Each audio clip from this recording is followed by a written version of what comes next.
Everyone, আজ Wednesday. সকাল সকাল বাড়ির সামনে হাটের রাস্তায় লোকের ঝগড়ার আওয়াজে ঘুমটাই ভেঙে গেল।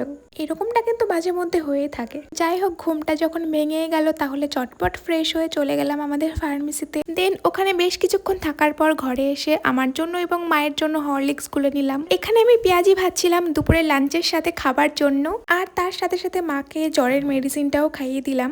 এরপরে ছাদে গিয়ে ওয়াশিং মেশিনে জামা কাপড় দিয়ে মেশিন অন করে নিচে নেমে এলাম, আর দেখলাম মায়ের হাতের আলু দিয়ে মাছের ঝোল প্রায় রেডি। আর গন্ধটা কিন্তু অ্যামেজিং ছিল। পৃথিবীর সেরা স্বাদ বলে যদি কিছু থাকে সেটা মায়ের হাতের রান্না। দেন দুপুরের লাঞ্চটা সেরে বিকেলে একটু বেরিয়েছিলাম।